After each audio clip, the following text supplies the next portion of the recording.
Gostaria que você abrisse a sua Bíblia no livro de Mateus, capítulo 24, versículo 37.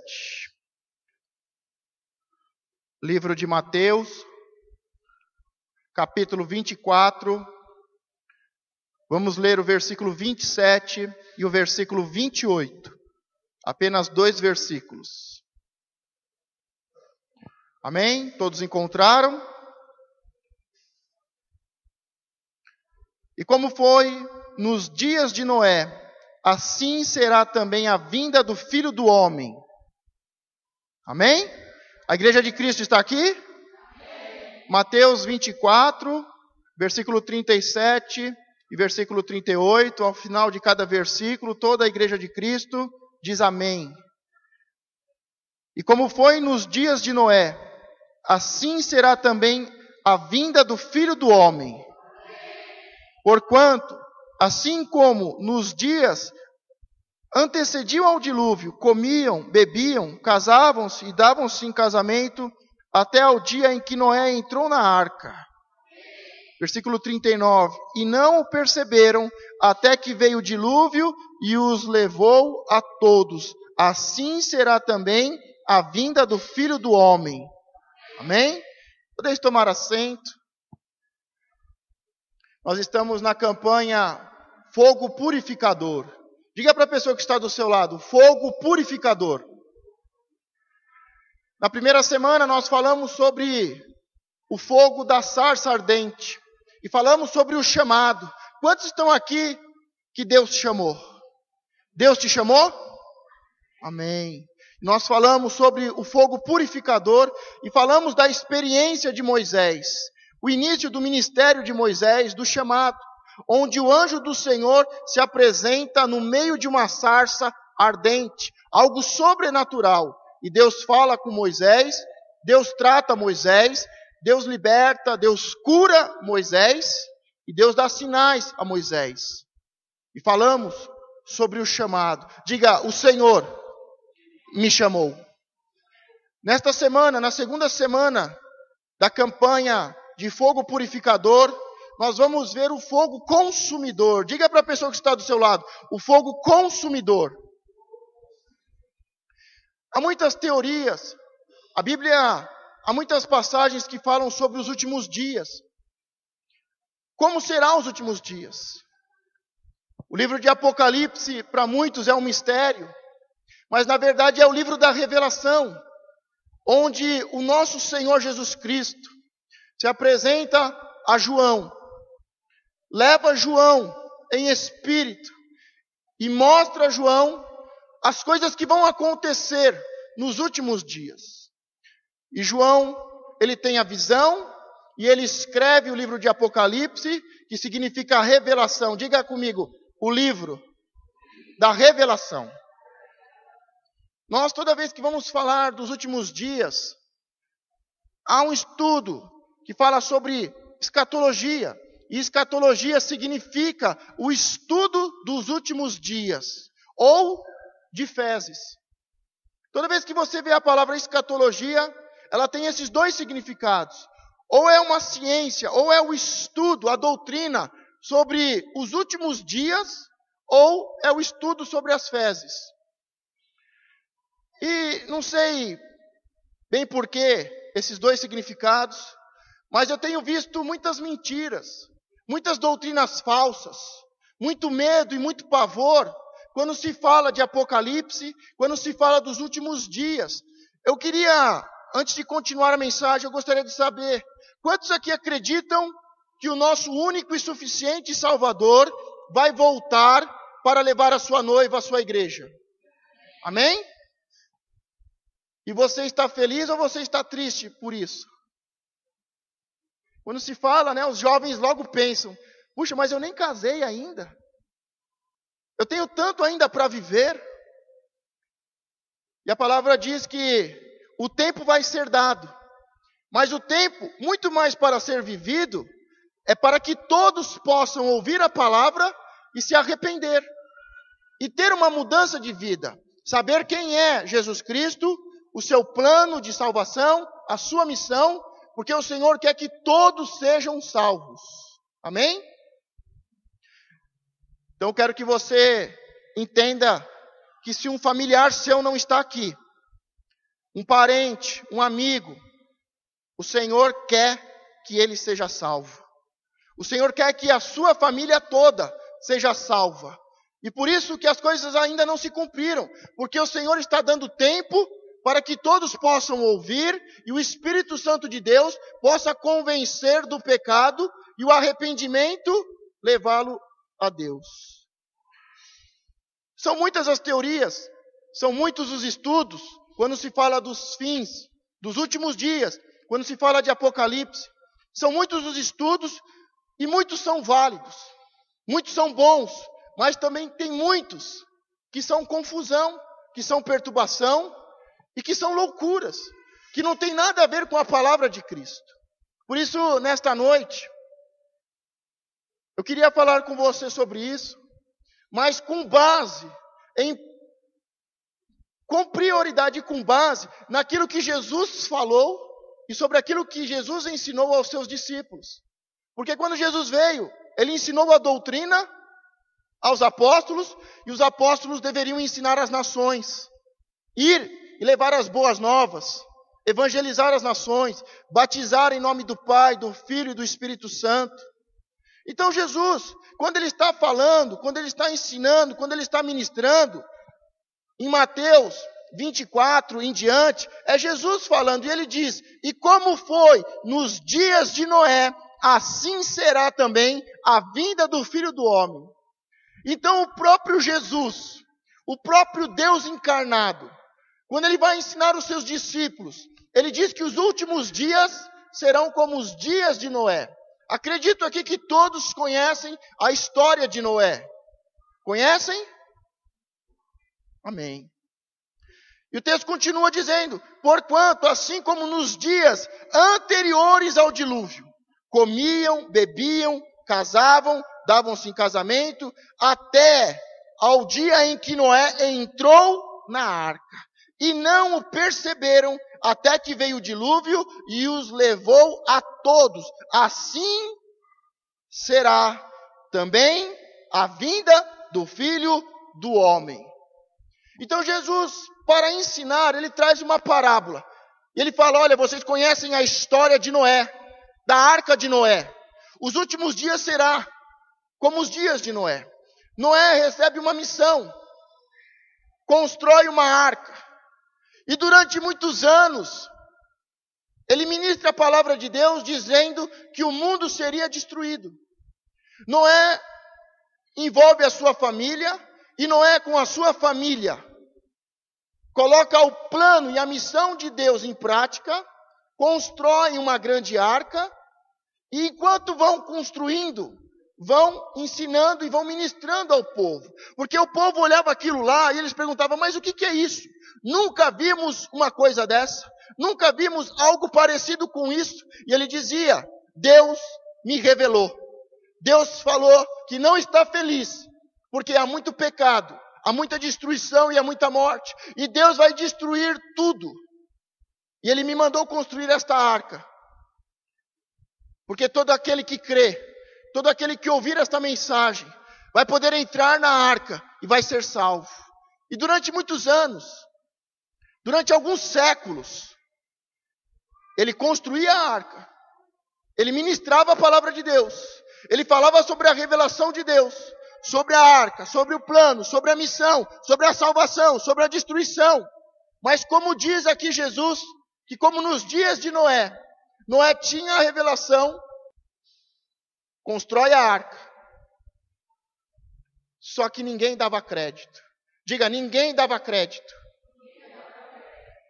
Mas quando o dilúvio acontece, sabemos que tudo foi destruído e Deus recomeça, fazendo um novo pacto com o homem, com Noé e a sua família e os seus descendentes. Mas antes da arca ser fechada e o dilúvio acontecer, Jesus deixa bem claro: olha, eles não acreditaram. E eles continuaram a sua vida, como se nada acontecesse, como se nada tivesse sido falado, como não se tivesse sido corrigido. Eles continuaram a sua vida, comendo, bebendo, se casando, se dando em casamento. Eles continuaram a sua vida do mesmo jeito. Eu não sei, mas quando olhamos aqui e vemos que apenas Noé e a sua família foi salva. O plano de Deus é que todos sejam salvos. Mas para ser salvo, é necessário ouvir a palavra de Deus, crer na palavra de Deus, se arrepender dos seus pecados e entrar na arca. Fazer parte da família de Deus. Mas ninguém deu crédito. Continuaram a sua vida. Continuaram o seu dia a dia, trabalhando, comendo, bebendo, se casando, continuando a vida. Mas um dia o dilúvio aconteceu. Diga para a pessoa que está do seu lado, um dia o dilúvio aconteceu. Hoje não é só os pastores que ministram isso, mas todo cientista e várias ciências comprovam que o dilúvio realmente aconteceu. Não é só o pastor que está pregando. Não está somente na Bíblia. Mas qualquer cientista, seja ele ateu, à toa ou um trouxa.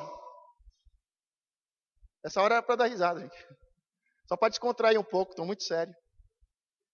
Mas seja um ateu, um à toa ou qualquer trouxa, sabe que o dilúvio realmente aconteceu.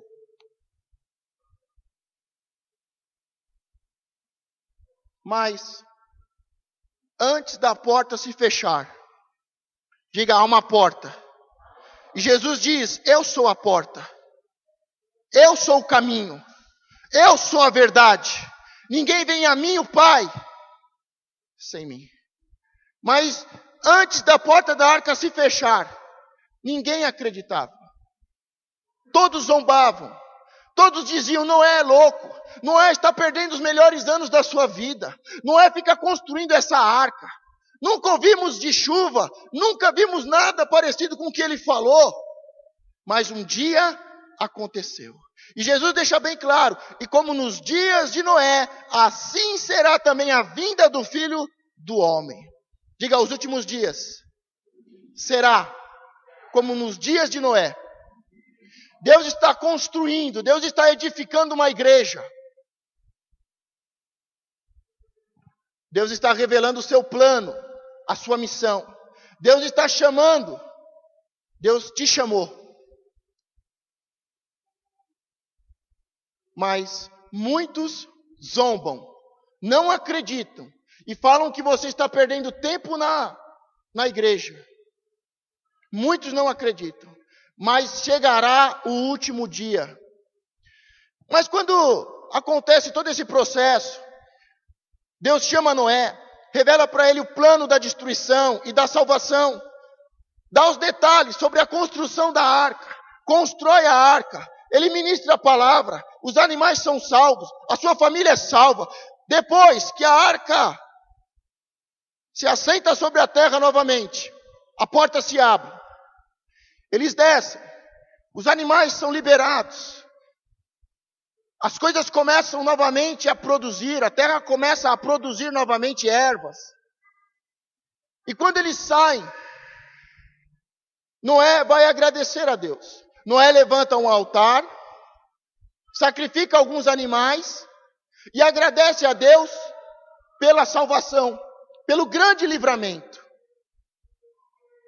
E Deus fala com ele novamente. Deus faz as mesmas promessas que tinha dado a Adão. Diz que ele vai ser frutífero, que ele vai multiplicar, que é para ele subjugar, dominar e governar sobre toda a terra.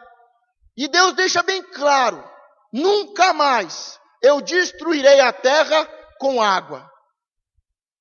Diga para a pessoa que está do seu lado, Deus não vai destruir a terra com água. Tanto é que Deus coloca um sinal nos céus. E até hoje, quando você olha para o céu depois da chuva, você vê um arco.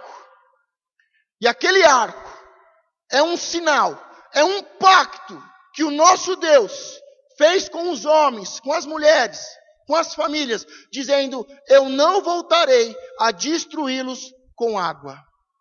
Por isso que depois de toda a tempestade, vem a bonança.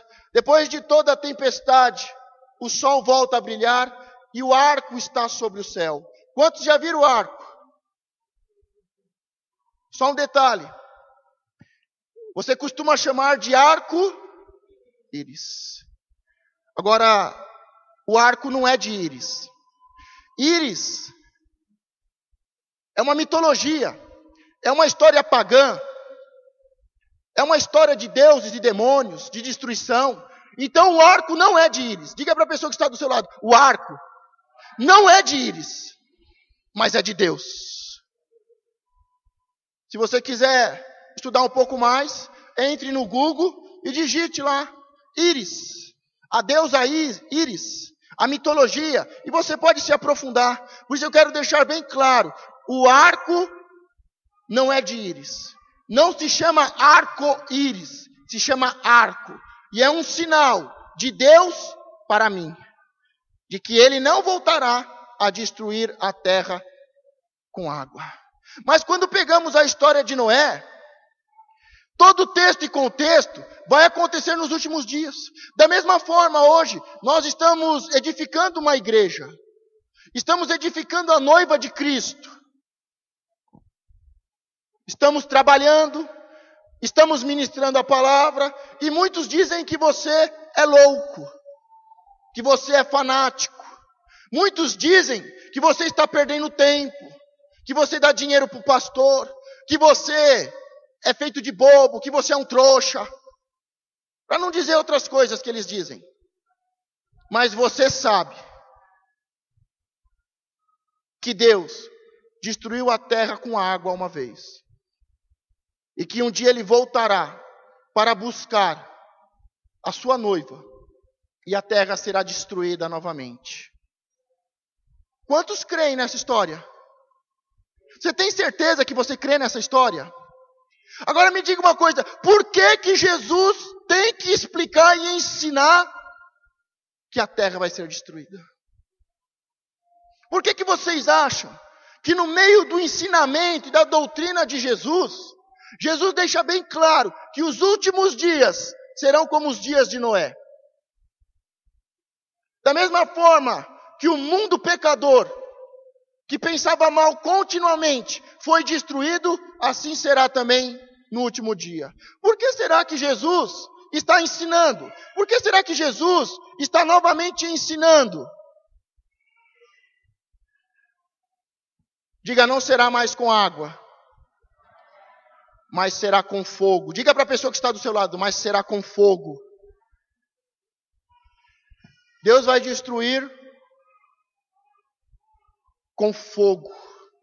Não precisa abrir a sua Bíblia, mas em Gênesis 19, 12, conta uma história em que Deus destrói uma cidade, Deus destrói duas cidades, Sodoma e Gomorra, com fogo. E da mesma forma, é uma ilustração, é uma parábola para entendermos como vai ser nos últimos dias. E olha que interessante o texto. Então disseram aqueles homens a Ló, aqueles anjos: tens alguém mais aqui? Teu genro e teus filhos e tuas filhas, e todos quanto tens nesta cidade, tira-os para fora deste lugar. Diga: tira-os para fora deste lugar. Amém. Versículo 13. Porque nós vamos destruir este lugar, porque o seu clamor tem aumentado diante da face do Senhor, e o Senhor nos enviou a destruí-la.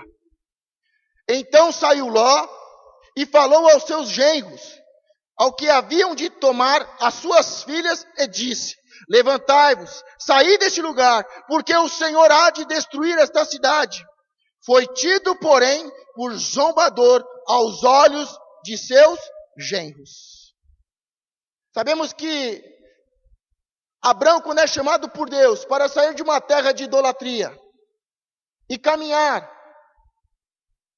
o seu sobrinho Ló vai com ele. caminha com ele. Mas em determinado momento os pastores de Abrão e os pastores de Ló brigam, e Abrão chega para ele e fala: olha, decide para onde você vai, porque se você for para a direita, eu vou para a esquerda. Se você for para um lado, eu vou para o outro. E Abrão e Ló, para decidir e para resolver os problemas, porque não conseguiam mais andar junto em paz, Abrão fala para ele: olha, escolhe você primeiro. E Ló olha para as campinas verdejantes de Sodoma e Gomorra, e ele diz: eu vou para lá, eu vou para Sodoma e Gomorra, porque lá tem pasto verde. E Abrão vai para o outro lado, para o deserto. Mas logo nesse texto, capítulo 13, já fala que a cidade de Sodoma e Gomorra não agradava a Deus e seria destruída. Lá no capítulo 13, nós já estamos no capítulo 19 de Gênesis, onde os anjos vão até Ló, Sodoma e Gomorra, e dizem a Ló: a cidade vai ser destruída. Avise todos os seus familiares e saia, porque a cidade vai ser destruída. E Ló chega para os seus genros, aqueles que iriam tomar ainda as suas filhas como mulheres. Eram os namorados, os compromissados, os noivos. E eles chegam e dizem: Ló, isso não é possível, isso não é verdade. E a Bíblia mostra que eles tiraram Ló por zombaria. Falaram: Ló, você está zombando com a gente, você está brincando com a gente, isso não vai acontecer. Mas Ló, ele sai da cidade. Então saiu Ló e falou aos seus genros, aos que haviam de tomar as suas filhas, e disse: levantai-vos, saí deste lugar, porque o Senhor há de destruir a cidade. Foi tido, porém, por zombador aos olhos de seus genros.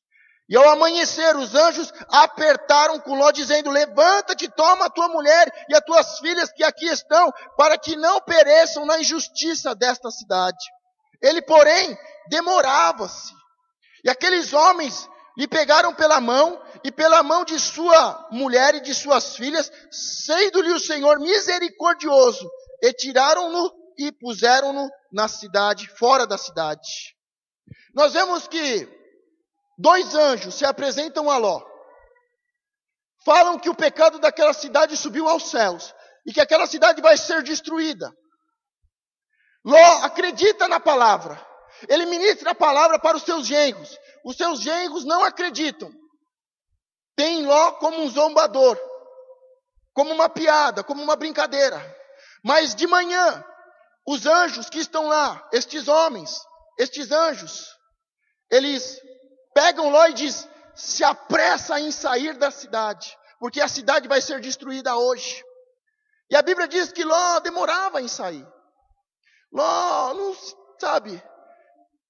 não tinha pressa em sair. Mas a Bíblia diz que estes homens, estes anjos, pegaram Ló pela mão, pegaram a mulher de Ló, as suas filhas, e falaram: vamos logo, vamos sair, porque a cidade vai ser destruída. Pode ser que você já teve a revelação de que o mundo pecador vai ser destruído. Mas pode ser que você ainda está muito lento, muito vagaroso, sabe? Aquele pé no mundo e aquele pé na igreja. Uma hora está mais no mundo, outra hora está mais na igreja. Eu oro a Deus para que muito mais que uma revelação, a mão do Senhor esteja sobre você e te aperte para que você possa sair desse mundo. Te pegue pela mão, como pegou Ló e a sua família toda, e diz: vamos sair logo. Vamos, porque é hoje. Vamos sair. Diga para a pessoa que está do seu lado: se apresse em sair do mundo e do pecado. Mas algo que me chama muito a atenção nesse texto é que quando estes 2 anjos eles se apresentam a Ló, Ló logo percebe que eles não são 2 homens normais, mas que eles são anjos enviados por Deus. Ló se prostra e serve eles, recebe eles na sua casa. Mas a Bíblia também mostra que os homens da cidade viram aqueles 2 homens, aqueles 2 anjos. E eles chegam, batem na porta da casa de Ló e diz: nós vimos que há 2 homens na sua casa. Nos dê esse homem. Nos dê esses homens. E Ló fala, não, olha, vamos fazer o seguinte, eu tenho filhas, eu vou dar as minhas filhas para vocês. E aqueles homens da cidade de Sodoma e Gomorra dizem, nós não queremos as tuas filhas, porque as mulheres não nos satisfazem mais, nós queremos homens. Uma cidade tomada pelo pecado, tomada pela prostituição, tomada pelo homossexualismo. E eles deixam bem claro para Ló, nós não queremos a sua irmã, nós não queremos as suas filhas, não queremos as suas filhas. Nós queremos homens, porque as mulheres não nos satisfazem. Eram homens que estavam procurando outros homens, e que viram aqueles dois homens, aqueles dois anjos, e queriam tomá-los à força. Queriam se relacionar com eles à força. Mas a palavra diz que eles ficaram cegos e tudo mais, e você pode ler o texto lá com mais detalhes. Mas o que me chama a atenção é que nós estamos vivendo esses dias. Os homens não se satisfazem mais com mulheres. Tem que viver uma vida de infidelidade, de pecado, de iniquidade. Tem que ter uma mulher, tem que ter uma amante. Por onde vai? Tem um relacionamento, tem um namoro, tem um compromisso, tem. E hoje, cada vez mais, a nossa juventude diz, nós não queremos uma mulher, nós não queremos um compromisso, nós não queremos uma aliança. Uma mulher não satisfaz mais, eu quero ter 2, 3 mulheres, eu quero me relacionar, eu quero ter experiência, eu quero me relacionar com outro homem, com vários homens. Eu não sei, mas me parece, aos meus olhos, que a nossa sociedade, o nosso país e o mundo em geral tem caminhado para viver como Sodoma e Gomorra. Eu não sei quando vai ser, mas eu sei que o nosso Senhor e Salvador vai voltar para levar a sua igreja. Pode ser que você pense, vai demorar muito. Pode ser que você pense, vai dar tempo de eu viver a minha vida e nos últimos dias eu entrego a minha vida e eu volto para a igreja. Pode ser que você pense, isso vai demorar. Pode ser que você pense, isso nunca vai acontecer. Pode ser que você pense, a arca de Noé é uma história. Pode ser que você pense, Sodoma e Gomorra é uma história. Mas como eu estou ministrando, qualquer cientista sabe que a história de Noé foi real. Qualquer cientista sabe que a cidade de Sodoma e Gomorra foi destruída com fogo. Qualquer cientista. Qualquer cientista. Seja qual for a sua religião, ou ainda um ateu, ele sabe, e é comprovado pela ciência, e por várias ciências, de que o dilúvio é real. Que a destruição de Sodoma e Gomorra é real. Todos sabem que o arco nos céus é um sinal de que Deus não vai destruir a terra com água, mas vai destruir com fogo. Diga comigo, e como nos dias de Noé, e como nos dias de Ló, assim será os últimos dias. Ninguém sabe quando vai acontecer, mas nós sabemos que há um louco construindo uma arca. Nós sabemos que há pessoas loucas, discriminadas e perseguidas, zombadas, que estão edificando uma igreja, que Cristo vai voltar para buscá-la. E que os últimos dias serão como os dias de Noé, como os dias de Ló. E que só aqueles que se entregaram ao Senhor e que foram batizados, que fazem parte da família, que são a igreja de Cristo, vão subir com Cristo. O resto vai ser tudo destruído. Diga tudo. Vai ser destruído. O que eu quero te dar uma boa notícia é que todos vão receber fogo. todos vão ser batizados com fogo. Mas há uma diferença.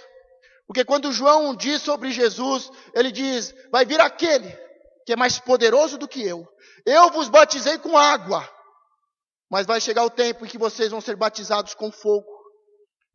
Serão consumidos pelo fogo e serão batizados com o fogo. Por isso todos nós vamos passar pelo fogo.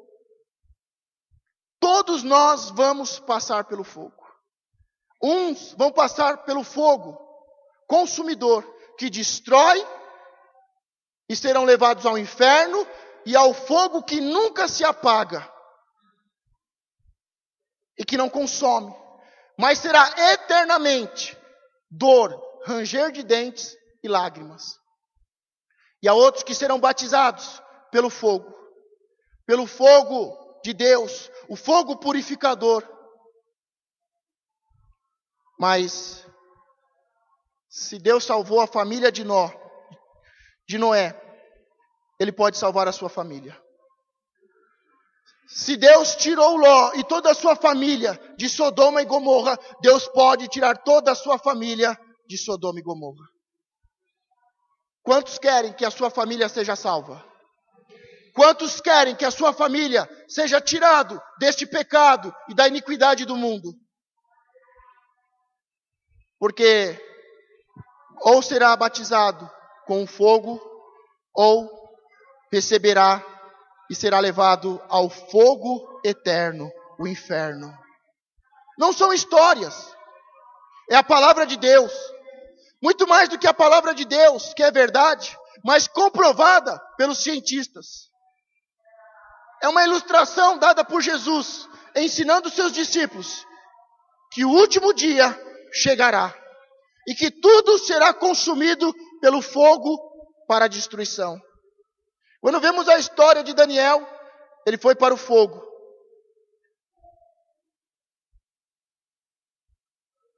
Mas ele não foi consumido pelo fogo.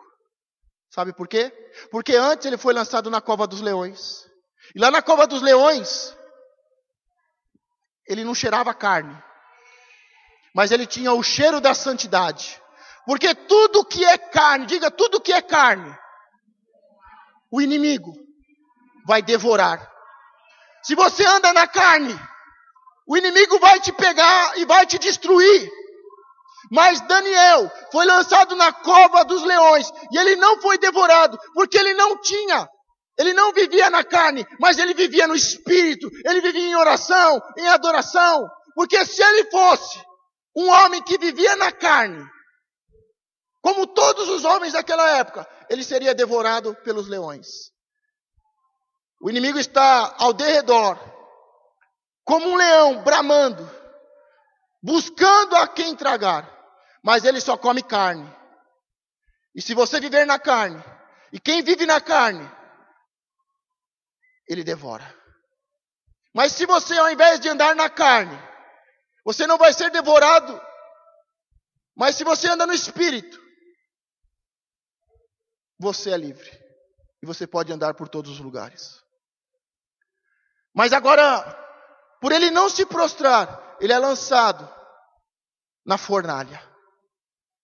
O próprio soldado que foi lançar eles no forno, morreu queimado, de tão quente que era aquele fogo. Representando o fogo e representando o inferno. Mas eles entraram na fornalha. E porque eles tinham sido batizados com o fogo de Deus, o fogo do inferno não pode consumi-los. O próprio Jesus, o nosso Deus, quando ele vence a morte, e ele diz ao Senhor, a Deus, em tuas mãos eu entrego o meu espírito. Diz que ele desceu às profundezas e ao inferno, e tomou a chave do inferno, a chave da vida, da mão de Satanás. Por isso, não ande na carne. Não ande como a maioria anda. Não viva como a maioria vive. Vive no que comer, no que beber, no se casar, pensando nas coisas normais, nas coisas naturais. Viva e ande no Espírito, pensando e vivendo no Espírito e nas coisas do Espírito. Em Deus, na palavra de Deus, na casa de Deus que está sendo edificada. a igreja a qual Jesus vai voltar. Diga para a pessoa que está do seu lado, escolhe, ou anda na carne, ou anda no espírito. Se andar na carne, o inimigo da nossa alma nos destrói. Mas se andarmos no espírito, temos o fogo de Deus que vence todas as coisas. Abra a sua Bíblia no livro de 2 Pedro, capítulo 2.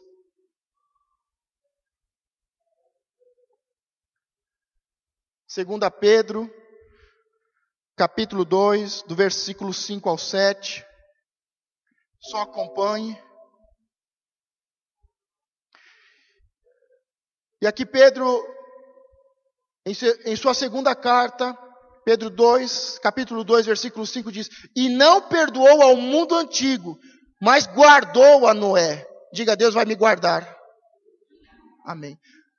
A oitava pessoa, o pregoeiro da justiça, ao trazer o dilúvio sobre o mundo dos ímpios. Diga, Deus trouxe o dilúvio sobre o mundo dos ímpios, mas guardou a Noé.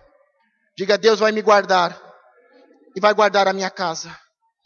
Amém. E aconteceu e condenou a destruição às cidades de Sodoma e Gomorra, reduzindo-as a cinza e pondo-as para exemplo aos que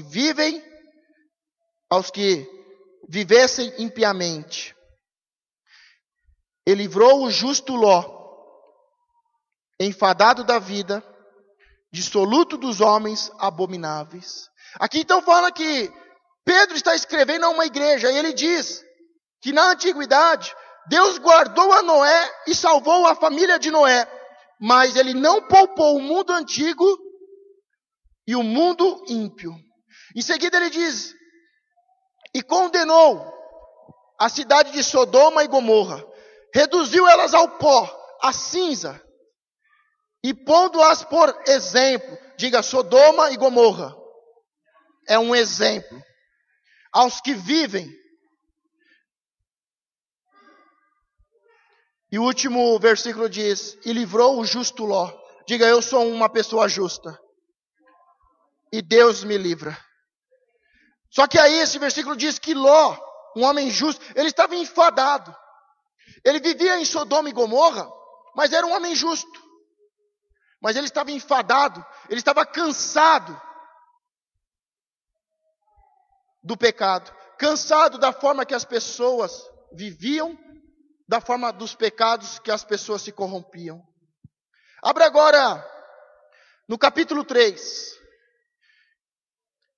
2 Pedro, capítulo 3.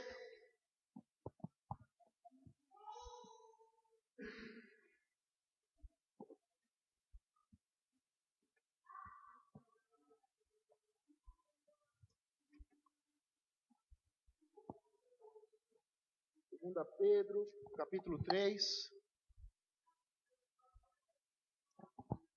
Diga, a vinda do Senhor. Eu quero deixar bem claro e ressaltar, como o apóstolo ministrou na igreja sede, e eu quero ressaltar para você também, da mesma forma que ele fez, e ele está aqui, nós vamos ler um texto em que o apóstolo Pedro está escrevendo a uma igreja. Ele não está pregando para quem está fora da igreja. E o tema é a vinda do Senhor. Diga de novo, a vinda do Senhor. E começa: amados, escrevo-vos agora esta segunda carta, em ambas as quais desperto com exortação o vosso ânimo sincero. Então ele está dizendo aqui, olha, esta é a segunda carta, e tanto na primeira quanto na segunda, eu os exorto, que tenham ânimo sincero. E ele continua o versículo 2, para que vos lembrais das palavras que primeiramente foram ditas pelos santos profetas e do mandamento do Senhor e Salvador diante dos vossos apóstolos. Então ele está escrevendo pela segunda vez, ele está exortando, ele está falando que desperte o ânimo sincero. E ele diz no versículo 2, dizendo, olha, a palavra que foram ministradas pelos santos profetas, o mandamento do Senhor e Salvador, que foi mediante os apóstolos. Então ele não está falando qualquer palavra, ele está falando a palavra dos santos profetas. E o mandamento do Senhor e Salvador, que foi ensinada pelos apóstolos. No versículo 3 ele diz, sabendo primeiramente isto, que nos últimos dias virão escarnecedores, andando segundo as suas próprias concupiscências. Então ele está escrevendo a uma igreja, e é pela segunda vez que ele está escrevendo, e ele está exortando para que sejam despertados em sinceridade, para que sejam despertados o ânimo em sinceridade. E ele traz de lembrança a palavra profética dos santos profetas, a palavra do Senhor Salvador e a palavra levada e ensinada pelos apóstolos. Mas ele diz, ó, sabendo primeiro isto, diga, primeiro isto. Amém. Que nos últimos dias virão escarnecedores. Pessoas que vão escarnecer, pessoas que vão zombar, pessoas que vão dizer, isso é uma loucura, isso é um delírio, isso nunca vai acontecer, isso tudo é uma mentira. Diga, tome cuidado com aqueles que estão escarnecendo, com aqueles que zombam, com aqueles que escarnecem as palavras dos santos profetas, do mandamento do Senhor e Salvador e dos apóstolos. Escarnecedores, andando segundo as suas próprias concupiscências. Pessoas que andam segundo o seu querer. Eu vou fazer desse jeito. Eu vou continuar comendo e bebendo. Eu vou continuar me dando em casamento. Eu vou continuar a minha vida desse jeito, de qualquer jeito, como todo mundo vive. Vivendo segundo o seu querer, segundo a sua paixão. Diga, eu não devo viver segundo os meus desejos, mas eu devo viver segundo a palavra de Deus. Amém? No versículo 4 diz, e dizendo, onde está a promessa da sua vinda? São escarnecedores, zombadores, e eles dizem, cadê a vinda do Senhor? Cadê a promessa que Ele vem? E dizendo, onde está a promessa da sua vinda? Lembrando novamente, o apóstolo Pedro está escrevendo pela segunda vez a uma igreja, que poucas décadas depois da morte e ressurreição de Jesus, já não estão mais acreditando que o Senhor voltará. E eles zombam da promessa da sua vinda. Quando você fala que Jesus vai voltar, as pessoas zombam, as pessoas dizem, você tem certeza? Por que Ele não voltou antes? Quais são os sinais que Ele vai voltar? E qualquer pessoa que tem o mínimo de conhecimento bíblico, sabe que a vinda de Jesus está próxima. Jesus mesmo disse, quando ouvires de guerra, ainda não é o fim, mas é o começo do fim. Nunca se ouviu de tanta guerra, de tanta violência, de pai contra filho e filho contra pai, como nos dias de hoje. Quando acontecer catástrofes, o Brasil era conhecido como uma terra abençoada, mas de uns anos para cá, temos vivido catástrofes. O Brasil é o país dos relâmpagos e trovões. Uma família inteira foi ceifada no final do ano, no começo do ano, por causa de um relâmpago, um trovão. Nunca se ouviu tanto de catástrofes naturais, de mortes, de chuvas, de tempestades, de furacões, de tremores de terra. Nunca se ouviu tanto de guerra. Mas Jesus diz, olha, quando estas coisas acontecerem, não é ainda o fim, mas é o começo do fim. Diga, já começou. Diga, o fim já começou. Estamos no início do fim. E o texto aqui continua. E dizendo, onde está a promessa da sua vinda? Porque desde que os pais dormiram, todas as coisas permanecem como desde o princípio da criação. As pessoas dizem, nada mudou. As coisas estão do mesmo jeito. Desde que os pais, os patriarcas, os apóstolos morreram, tudo continua do mesmo jeito, nada mudou. E dizendo, onde está a promessa da sua vinda? Porque desde que os pais dormiram, todas as coisas permanecem como desde o princípio da criação. Eles voluntariamente ignoram isto, que pela palavra de Deus, já desde a antiguidade, existiram os céus e a terra, que foi tirado da água, e no meio da água subsiste, pelas quais coisas pereceu o mundo de então coberto com as águas do dilúvio. Eles ignoram isso. Mesmo a ciência sabendo, a ciência provando, e a ciência dizendo o dilúvio existiu, aqui diz que pelas quais coisas pereceu o mundo de então coberto com as águas do dilúvio. Mas os céus e a terra, que agora existem, pela mesma palavra, se reservam como tesouro e se guardam para o fogo, até o dia do juízo e da perdição dos homens ímpios. Então ele diz que este céu natural, esta terra, ela vai ser destruída. Vai ser destruída por fogo. Mas diz também que vai haver um novo céu e uma nova terra para aqueles que creem no Senhor, pelas quais pereceu o mundo de então coberto com as águas do dilúvio, mas os céus e a terra que agora existem, pela mesma palavra, se reservam como tesouro e se guardam para o fogo até o dia do juízo e da perdição dos homens ímpios. Mas, amados, não ignoreis uma coisa. Diga para a pessoa que está do seu lado, não ignore. Diga para ele, amado, não ignore. Amados, não ignoreis uma coisa, que um dia para o Senhor é como 1000 anos, e 1000 anos como um dia. Nós temos a tendência de achar e de pensar que Deus é como nós, preso ao tempo. Aqui ele diz, olha, o que para nós pode ser 1000 anos, para Deus pode ser um dia.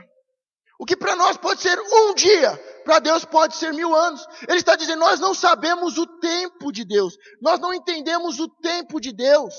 O tempo do mundo espiritual. O tempo espiritual não é como o nosso tempo, que contamos 24 horas, a semana, o mês. Ele diz, o que pode ser 1000 anos, para nós, para Deus pode ser apenas um dia. Diga para a pessoa, não ignore o tempo de Deus. Versículo 9. O Senhor não retardará a sua promessa, ainda que alguns a tenham por tardia, ainda que você ache que está demorando. Mas é longânimo para convosco, não querendo que alguns se percam, senão que todos venham a arrepender-se. Diga, Deus não está tardando, mas Ele é amoroso e longânimo, porque Ele quer que todos se arrependam do seu pecado. Versículo 10. Mas o dia do Senhor virá como ladrão de noite, no qual os céus passarão com grande estrondo, e os elementos ardendo se desfarão, e a terra e as obras que nela há se queimarão. Versículo 11.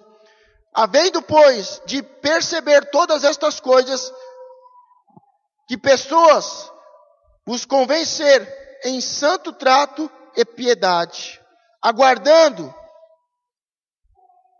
e apressando-vos para a vinda do dia de Deus, em que os céus em fogo se desfarão e os elementos ardendo se fundirão. Mas nós, segundo a sua promessa, aguardamos novos céus, diga novos céus, e nova terra, amém, em que habitará a justiça. Pelo que, amados, aguardando estas coisas, procurei que dele sejais achados imaculados e irrepreensíveis em paz. Diga que eu seja achado santo, sem pecado. Amém. 15. E tendo por salvação a longanimidade de nosso Senhor, como também o nosso amado irmão Paulo vos escreveu segundo a sabedoria que lhe foi dada. Falando disto, como em todas as suas epístolas, entre as quais há pontos difíceis de entender, que os indoutos e inconstantes torcem igualmente as outras escrituras para a sua própria perdição. Então ele diz aqui no final do capítulo, dizendo, olha, o apóstolo Paulo também escreve sobre isso, ele também ensina sobre isso. Alguns textos não são fáceis de entender, ele está falando, alguns textos não são fáceis de entender, mas muitos distorcem a palavra para o seu próprio proveito. Hoje eu vejo muitos pastores dizendo assim, se entrega hoje, porque não sabemos o dia de amanhã. É verdade, isso é bíblico. Mas ele distorce, ele coloca medo nas pessoas. Se você sair daqui e um carro te atropelar, você vai para o inferno. Muitas pessoas usam um ditado popular, se não for pela dor, se não for pelo amor, será pela dor. Mas não é nem pelo amor e nem pela dor, diga, é pela palavra. É quando levamos a palavra de Deus que as pessoas são salvas. E ele diz, muitos pegam a palavra e distorcem para o seu próprio proveito. Quantas pessoas loucas já venderam tudo que tinham, porque o Senhor ia voltar na semana seguinte. Quantas religiões, quantas seitas, quantos falsos profetas se aproveitaram da igreja, se aproveitaram do povo, colocaram medo, marcaram dias sem fundamento nenhum, e dizendo, o Senhor vai voltar em tal ano, o Senhor vai voltar o ano que vem, o Senhor vai voltar este ano, de 2000 não passará. Não é com mentiras, não é com distorções, não é com medo, mas é com a palavra de Deus que a gente ministra. Versículo 17, vós, portanto, amados, sabendo isto, de antemão, guardai-vos de que, pelo engano dos homens abomináveis, sejais juntamente arrebatados e descaiais da nossa firmeza. Antes, crescei na graça e conhecimento de nosso Senhor e Salvador Jesus Cristo. A Ele seja dada a glória, assim agora como no dia da eternidade. Nós não sabemos o dia, mas como o texto que nós lemos diz que Ele virá como um ladrão. Se você soubesse que saindo daqui o ladrão ia te assaltar, o que você faria? Se preparava, chamava a polícia, não andava sozinho na rua. E Jesus, ele diz a mesma coisa. Se você soubesse o dia de Jesus, da minha volta, você estaria preparado. Mas você não sabe. E eu virei como um ladrão. Ninguém sabe o dia, ninguém sabe a hora. Diga, o Senhor virá de surpresa. Mas tem pessoas que se arrependeram do seu pecado e que têm uma vida de santidade e que estão orando e vigiando. Deixa eu te perguntar, a sua maior preocupação é em comer e beber? Em se vestir? É em se casar? Ou a sua maior preocupação é com a volta do Senhor? Porque nos dias de Noé, aqueles que estavam preocupados com o de comer e o de beber, com o de vestir, com o casamento, com a sua vida diária, e não estavam preocupados com a arca, com o plano de Deus, esses morreram e foram sufocados pelas águas. E hoje, aquele que estiver preocupado com a sua vida, que estiver preocupado com o de comer e o de beber, em ter o de vestir, em se casar, com as coisas naturais deste mundo, estes serão tomados pelo fogo eterno. A sua preocupação é com as coisas deste mundo ou o reino de Deus acima de todas as coisas? Porque se a sua preocupação é com as coisas desse mundo, a tendência é que você fique no inferno eternamente. Mas se a sua preocupação primeiro é buscar o reino de Deus, sabendo que as demais coisas te serão acrescentadas, e você tem uma vida de santidade, de oração, e tem orado e vigiado, sabe que a qualquer momento o Senhor pode voltar. Diga para a pessoa que está do seu lado, o Senhor vai voltar. Diga, há um sinal no céu. Diga, é o arco de Deus para te avisar que Ele não vai destruir a terra com água. Mas diga para ele, olha aqui na frente. Olha aqui na frente, olha lá na frente. Aqui está outro sinal. E é o sinal daquele que deu a sua vida por você. É o sinal do corpo de Cristo que foi partido e do sangue de Cristo que foi derramado nessa terra para a salvação. E hoje é um sinal, é um memorial. E ele diz, façai estas coisas até que eu volte. Diga, o Senhor vai voltar. Diga, há um sinal no céu. E há um sinal na terra. E você que está diante desse sinal hoje, você tem uma escolha. Andar na carne ou andar no espírito. Ou andar com as pessoas e andar do jeito que o mundo vive, ou andar como os santos profetas e os apóstolos de Cristo nos ensinaram. Como mandamento do nosso Senhor e Salvador. Você tem uma escolha, diga, eu tenho uma escolha. Andar na carne ou no espírito. Viver no mundo ou viver na casa do Pai. Qual é a sua escolha? Você tem uma obra. Ou você vai viver a sua vida e vai perdê-la. Ou você vai viver a missão de Cristo, por amor a Cristo, e você vai receber vida e vida eterna. A sua preocupação pode ser o de comer e o de beber. A sua preocupação pode ser com as coisas naturais, com o se vestir, com o se casar e com continuar a vida. Ou pode ser com a obra de Deus, em ser um ministro, um evangelista, em levar as boas novas de Cristo. Você tem uma escolha: andar na carne ou andar no espírito. Viver no mundo ou viver na presença de Deus.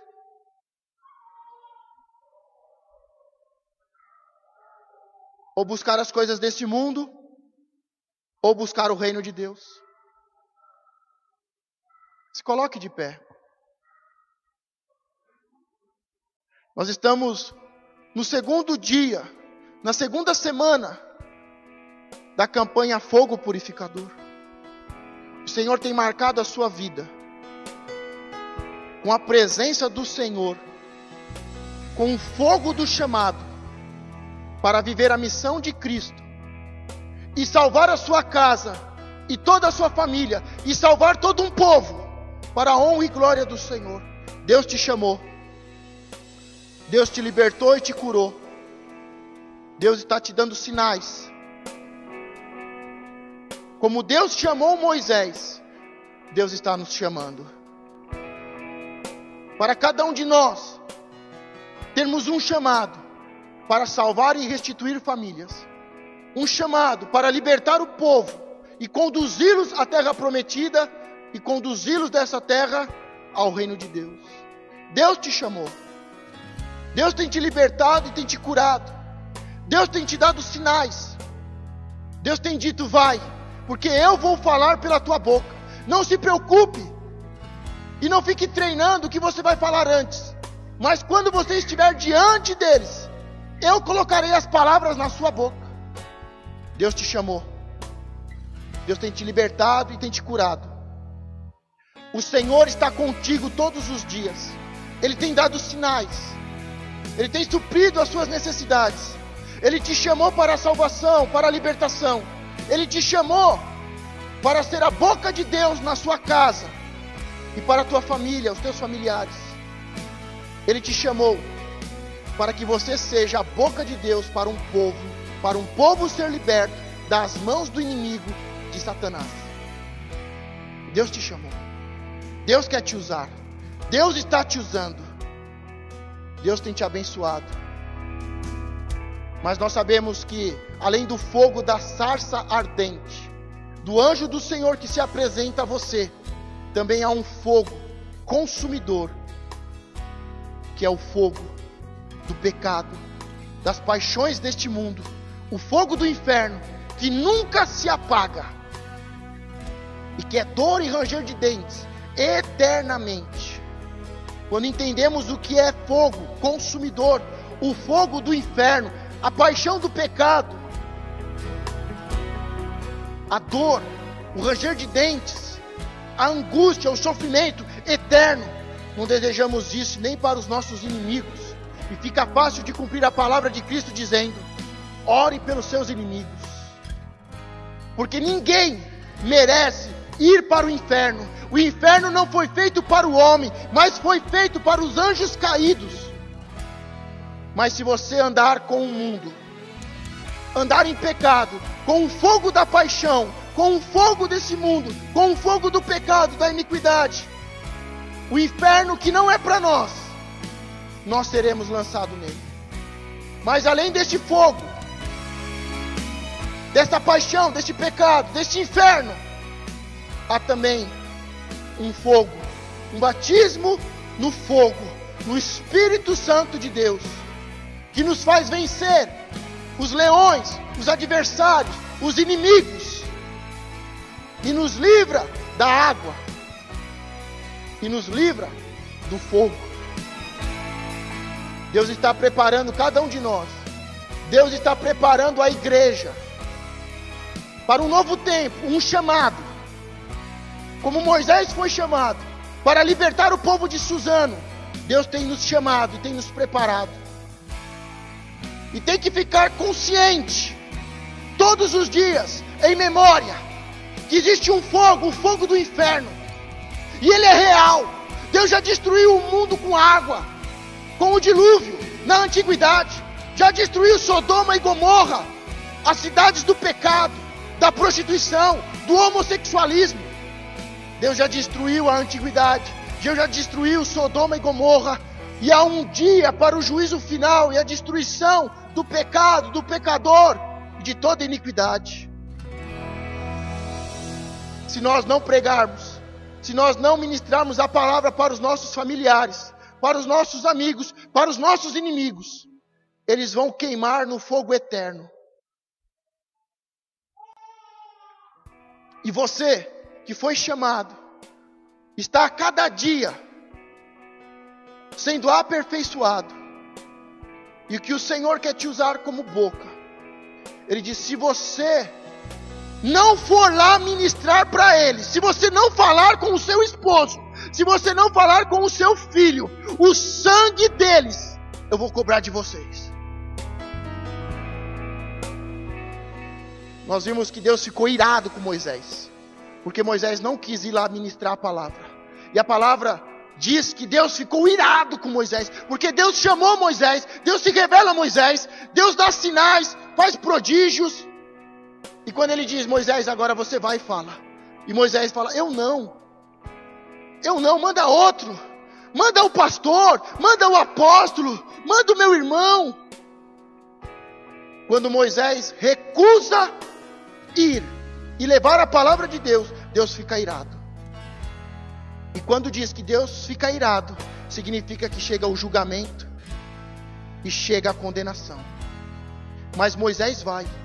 Pode ser que você esteja com medo, pode ser que você esteja preocupado, ansioso, com frio na barriga, mas o Senhor te chamou, o Senhor tem se apresentado, o Senhor tem dado sinais, o Senhor tem te curado, e Ele tem dito: eu sou com você todos os dias da sua vida, eu vou usar você, eu vou falar por intermédio da sua boca. Vai e fala, vai e ministra a minha palavra. E Ele diz: se você não for, eu vou cobrar o sangue deles das suas mãos. Porque você tinha que ir e tinha que ministrar, mas você não foi. Por isso o sangue deles eu vou cobrar de vocês. Mas Deus também diz: se você for e ministrar a minha palavra, e eles não derem crédito à minha palavra, eu vou cobrar deles, e não de você que fez. Diga: se eu fizer a obra, se eu levar a palavra de Deus, nada de mim será cobrado. Você tem uma escolha a fazer. Pare de falar: Deus envia outro, Deus usa o pastor, Deus usa alguém, Deus usa outro. Por que eu não? Porque eu sou fraco, porque eu não sei falar, porque eu não conheço a Bíblia. Isso está provocando a ira de Deus sobre a sua vida. Deus está dizendo: vai, eu sou contigo, há sinais, você vai falar. Se você não falar, o Senhor vai cobrar de você a vida deles, que se perderam e vão para o inferno. Mas se você for e eles não derem crédito, nada será cobrado de você, porque você é um servo bom e fiel, obediente, que levou a palavra de Deus. Eu acho que o maior pecado que nós temos cometido, maior pecado, pastor, é maior do que a idolatria, maior do que a prostituição, maior do que o vício, maior do que a mentira, do que a rebeldia, é não levarmos a palavra de Deus para os nossos próprios familiares, amigos e inimigos. Deus tem ficado irado, e Deus vai começar a cobrar. Você tem muitas escolhas, como foi ministrado, mas a principal é: você vai falar e vai ministrar a palavra de Deus. Você vai ser um evangelista, você vai evangelizar, você vai falar de Deus, da casa de Deus, você vai falar da mensagem, das reuniões, ou você vai se manter calado, dizendo: Senhor, usa outro. Há um sinal no céu, e há um sinal que Ele vai voltar. Ele vai voltar como um ladrão. Não sei se antes desta reunião terminar, não sei se esse ano, o ano que vem, não sei quando, mas Ele virá como um ladrão. Ele virá como um ladrão. E Ele diz: este é o meu corpo e é o meu sangue que foi derramado por vós. Coma e beba em memória, até que eu volte. Se você não tem falado, se você não tem testemunhado, se você não tem evangelizado, se você não tem convidado as pessoas para conhecer Cristo, temos que nos arrepender. Temos que nos arrepender. Não podemos ficar parados. Não podemos ficar no deserto. Não podemos dar justificativas. Não podemos dizer: eu estou preocupado em comer, em beber, em me vestir. Eu estou preocupado com o meu casamento. Nós devemos dizer: eu estou buscando o reino de Deus acima de todas as coisas. E o Senhor me acrescentará todas as coisas. Me acrescentará o de comer, o de beber, o de vestir. E guardará a minha casa. Diga: primeiro, o reino de Deus, e as demais coisas me serão acrescentadas.